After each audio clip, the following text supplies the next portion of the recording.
Hey y'all, welcome back to my channel. In today's video, I am going to be showing you all another protective style that I did on my natural hair. As you all can see here, I am starting off with blow dried hair. This is like a 3-day-old blow dry, so I'm just combing my hair out to make sure that everything is manageable. And of course, I like to go in with my two sections in the front and leaving the section in the back for a nail because that is where I will be doing my mini twist. I am going for an off-centered part today. I am coming out of box braids recently, so I wanted to make sure that I'm not putting too much tension on that middle part because I definitely had a middle part with those box braids. I am using a little bit of jam to put at the base of the part, but not on my scalp to make sure that my part is going to be nice and neat. And I like to smooth that product through, and then I also like to add a curling cream on top or a moisturizing cream. I like to make sure that my hair is moisturized when I'm doing these protective styles because if it's not moisturized, it's not really a protective style.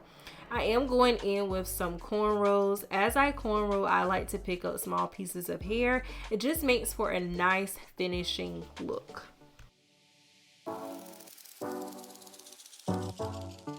After cornrowing to the scalp, I am going to add a little bit of mousse to the ends of my hair and finish off with a 2-strand twist. And this is because the back of my hair will also be in 2-strand twist as well. I have done a similar hairstyle like this back over the summer, and I really love the results of being able to get up in the morning and kind of just like go about my day, and then when I get ready, being able to take out the twist in the back and also the ends of the cornrows for a nice braided front twist out in the back, which is really nice for me. So I am just in this wave of doing protective styles. I do like to wear my hair out from time to time in this curly state, but I do find that I put more time and energy in doing my hair in the morning and nighttime, prepping it for the next day when I do wear my curly hair out. And right now, this is just what works for me, is just having a stress-free hairstyle where I do not have to do too much in the evenings or the morning.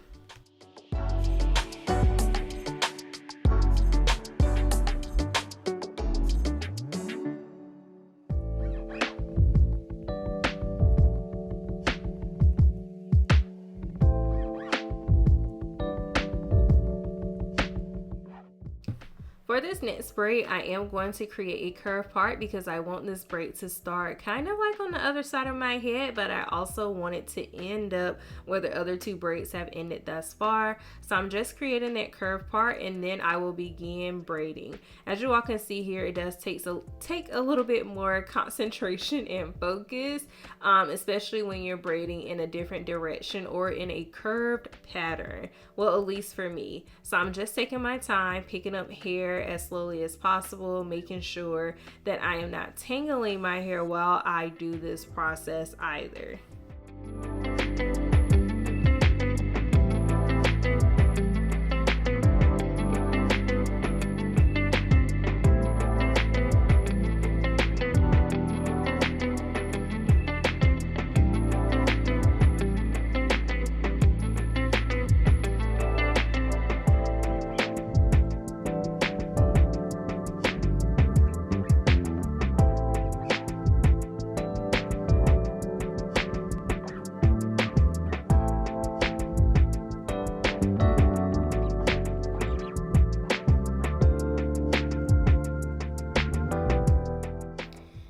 Now going ahead and move to the other side, I did create somewhat of diagonal parts for this section of my head on this side, and in total I'll have 3 cornrows over here, and also following kind of that same diagonal pattern somewhat on this side of my head to make sure things look as equivalent as possible. One thing I will tell myself is that sometimes doing these cornrows can get stressful when you're trying to part the hair in a certain direction, but sometimes you just have to go with it, okay? Like, it's gonna be fine and okay once you finish things in the end, as long as you are making them as close to the same size as possible. Is kind of like the main thing you have to worry about.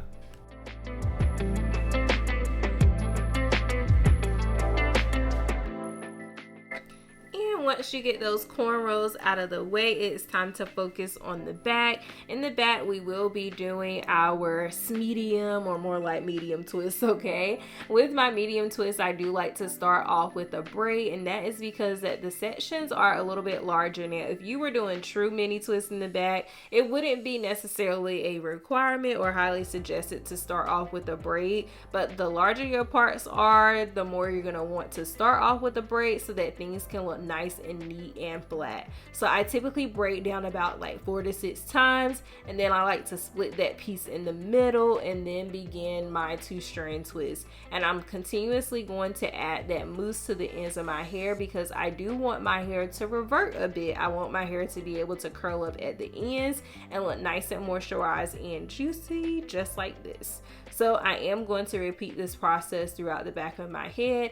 Again, I decided to do medium-sized twists, which is why my cornrows in the front are a little bit larger than what I typically do. And that is because I did not want to spend so much time on my hair today. But if you choose to do smaller twists in the back, you're going to want your braids in the front to also be small because we want the two-strand twists to match each other.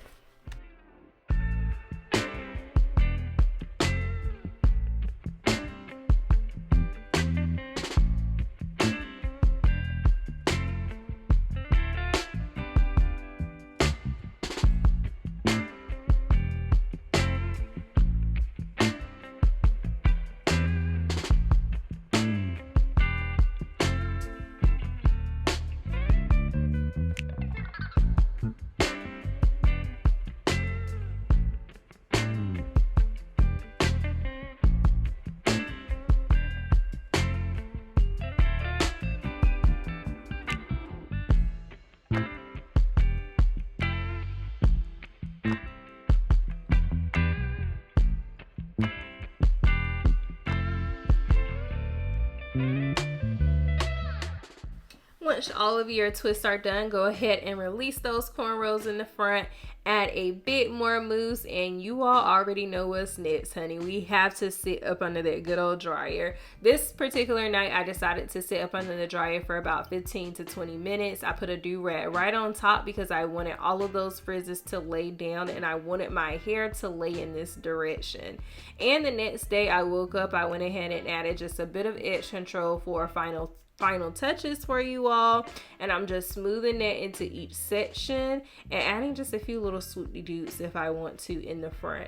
I also wanted to show you all that with this hairstyle, if you do have shorter hair, you can jazz it up with like some head scarves. I am going to tie my edges down just a little bit with this edge control just to make sure that everything is nice and melted in place.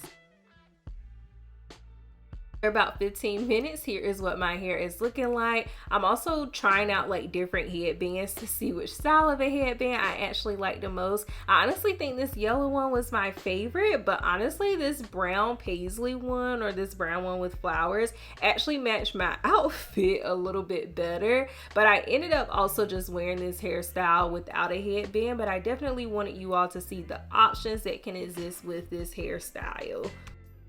But here is the final look, a nice and moisturized protective style that you can wear several different ways if you decide to put the top in the ponytail or do 2 space buns in the front, or just simply wear your hair like this. You definitely have options. Definitely stay tuned for later in the week. I do plan to show you all how I remove the twist in the back to create a twist style and a 2-in-1 hairstyle. As always, I hope you all enjoyed the video and found it useful, and I can't wait to see you in the next one. See ya!